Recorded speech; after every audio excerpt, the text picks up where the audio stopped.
Hi everyone, I am going to show you how to fill out this internship performance records book that we got for internship. So you'll see regulations page and your clinical skills training. You should fill in each section what the training is, what the actual skills are. First the department, the skills, the date, and have it signed by your teacher or advisor. The table of contents is not really correct, so the page numbers are a little off here. That's okay, you can make your own page numbers.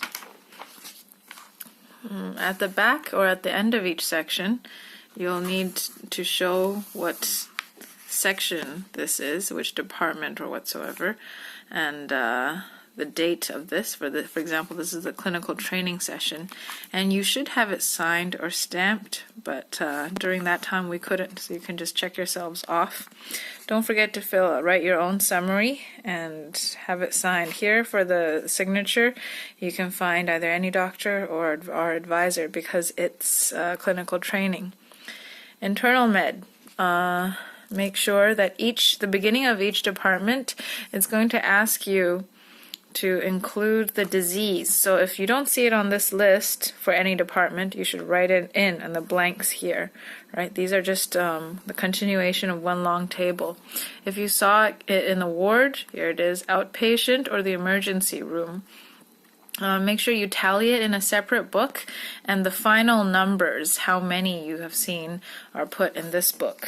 So you might need to keep a side notebook or something to see what you did every day. Here it's the same, but it's actual medical tests you've seen. All right. And again, it's the numbers. Right? And if you don't see it on this list, you can add, and there's a lot of space to add more. Okay, and make sure that you keep track whether or not it's done by you or you've seen other people do it. Okay, for these kind of looking pages, you'll see it for each department. All right, taken in the ward or the outpatient. This is pretty much your attendance page. So you write the date, which department it is. For example, is it respiratory 1? Is it surgery 4, for example? Then you must write that just all the way down. You could usually use a different page for each rotation. So in internal medicine, for example, there is respiratory, cardiology, and GI. So you can just write the same department on the same page.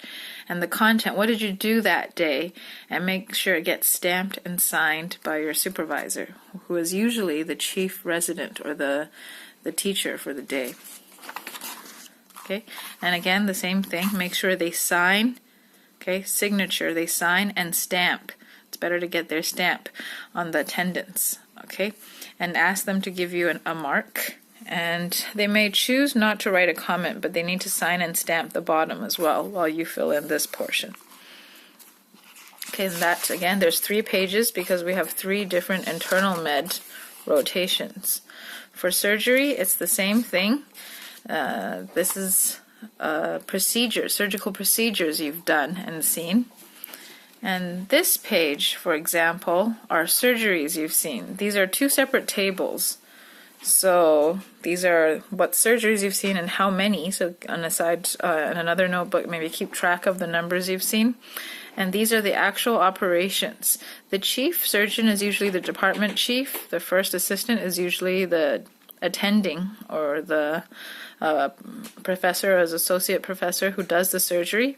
Second assistant is usually another attending or a very high-level student, and the third assistant is usually another student. It asks you to write the numbers, but I chose not to write the numbers because usually for us, we're definitely only going to be observing, or we'll be fourth assistant. So it's very difficult to do that. You can just use this page for notes. Okay, and here's an example of pages that get stamped and signed. So this is for surgery. You'll notice I have a bit of a writing error and things. So you have surgery 1, surgery 2, orthopedics or osteology, which is yet to be filled out. And then the same for OBGYN all through the book, okay, until electives, okay. So there will be emergency medicine, TCM, radiology, emergency medicine. It's the same things, okay? You just write the numbers. Okay, for emergency, it's similar. And you write what you have done. Because the ER is separated into 2 floors, you may be doing different things every 2 weeks. Same with radiology, whichever section, the chest, the abdomen, bones, and so on. And TCM is divided between the medicine part and acupuncture. So you just make sure to always keep another notebook to record what you have seen and done. And make sure to always get the signature and stamps from your advisors or chief residents. Community medicine, anything that counts here we see as an occupational disease hospital, so any local hospitals usually offer that, or public health hospitals, or CDCs and quality test departments. Okay, so that depends on the place you are. So for our friends overseas, you can decide what to do with this. And again, just write what it is that you saw and the clinic that you saw it at, whether it was done by you or you've seen it, and what you have seen. And again, you need a signature down the list here. So that will be something we'll look forward to the beginning of next year. There may be some field trips and some excursions to the different surrounding hospitals and organizations. Again, this page, the same thing. Electives, that's when you get to choose. So on top of the courses that we already have, we'll have ophthalmology and ENT added. So you can choose those as well if you want to do more of that. And it's the same idea. So if you have any questions, make sure to give me a call and or WeChat me and let me know. Okay, thanks. Bye.